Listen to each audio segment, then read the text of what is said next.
Okay, let's dive in. We're looking at a truly remarkable story today in true crime.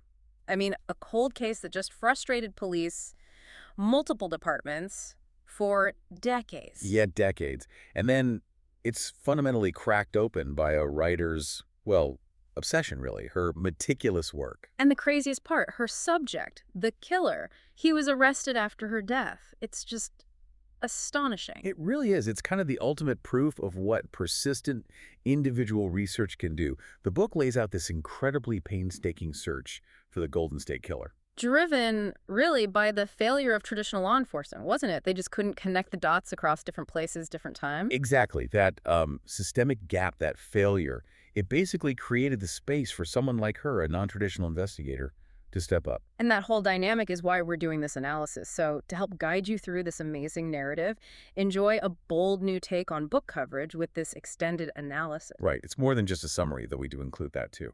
Yeah, this feature really looks at how the author shapes her argument, how she builds influence, and frankly, how she earns or loses your trust.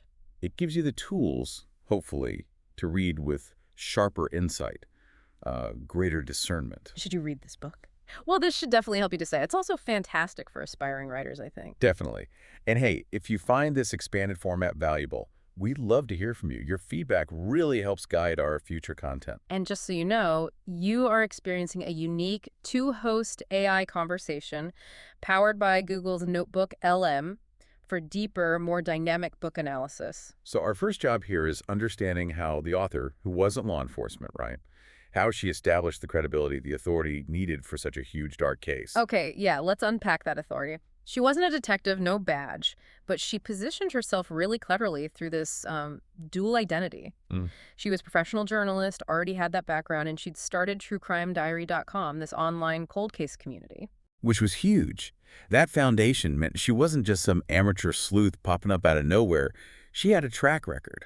But what's really interesting, I think, is how she built that credibility. It wasn't just the title, was it? It was her process. Exactly. Her research, the documentation, it was so meticulous. It didn't just feel like journalism. It felt like, well, professional police work. She held herself to that same standard, that rigor, the organization you'd expect from law enforcement. Yeah, absolutely. And then there's the posthumous validation, which is just incredible, really. It is. The book was finished by her trusted colleagues, researchers, even law enforcement folks she worked with after she passed away. That kind of endorsement from the professional community, well, it says a lot about how much they respected her work and her methods. Speaks volumes. Totally. And beyond the technical skill, she also built this strong moral character. She was relentlessly focused on victim advocacy, on finding justice. That immediately connects with the reader, right? Builds shared values. And by handling the trauma respectfully, carefully, she made sure the book felt like a quest for an ethical resolution, not just, exploiting tragedy. So she earned our trust. The ethical foundation is there. The methodical rigor is there. How did she then systematically build her case? How did she connect all these crimes? Right, we're moving from ethos to logos, the logic. How did she link crimes across California that police departments had kept separate for decades? Yeah. The book's real intellectual punch comes from analyzing these data points that others had either missed or just never connected. All these disparate rapes, murders spread over years. Exactly. She took this huge, messy pile of information and started mapping it. Not just geographically, but also looking at the timing, the when. She built her case piece by piece, letting the details guide her. Can you give us an example? Because just saying data doesn't quite capture how smart it was. What specific pattern jumps out? Well, one of the biggest breakthroughs she focused on was recognizing the shift in his patterns. Early on, he was known as the East Area Rapist, the EE. Crimes mostly in and around Sacramento. Right, Northern California. Yeah. But then, the attacks seemed to move south, pretty abruptly. And law enforcement for a long time saw the Northern California ER cases and the Southern California Original Night Stalker, or ONS, cases as totally separate perpetrators. They did. Because of the distance, the time gap, it seemed logical to separate them. But she argued against that. Strongly. McNamara showed the underlying psychological signature, the core behaviors, didn't really change even if the method evolved from rape to include murder. She tracked his movement down the state, showed how he escalated. Exactly. From break-ins and rapes to these much more complex, brutal double homicides. And crucially, she pushed hard for that consolidated nickname, the Golden State Killer, GSK. Forcing investigators to see it as one person, one escalating threat. Yes.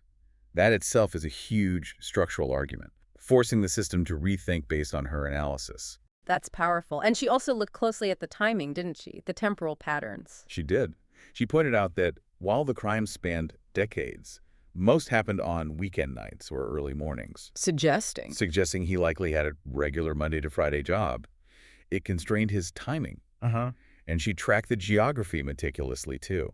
Showed the attacks were almost always near freeway access points. Meaning he was likely traveling to the crime scenes, not necessarily living right there. Precisely.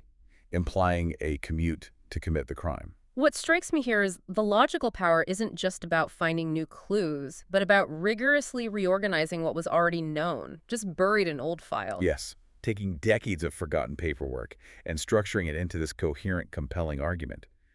That methodical structure is incredibly persuasive. It really shows how organizing information chronologically, geographically by MO is itself a powerful investigative tool, maybe as vital as forensics sometimes. Absolutely. It's a rhetorical tool, in a way. Okay, so let's shift gears a bit. From the cold logic of maps and timelines to the emotional core. True crime, it's powerful, it deals with real human tragedy, but there is always that fine line. Between impact and exploitation, yeah. How did McNamara create that deep emotional connection without, sensationalizing the horrific violence? Well, the emotional appeal, the pathos, it comes through these really carefully constructed victim narratives. She humanizes them. Gives them back their lives, in a sense. Exactly. She uses vivid details to show you the lives that were stolen, but she's very careful, maintains these strict ethical boundaries about not being gratuitously graphic. The tension builds differently. Right. It builds through realizing the pattern, the escalation, the sheer number of lives affected, not through shock value. And then there's the personal layer, which I found incredibly compelling. She weaves in her own obsession, right? Decades of it, the toll it took on her. Yes.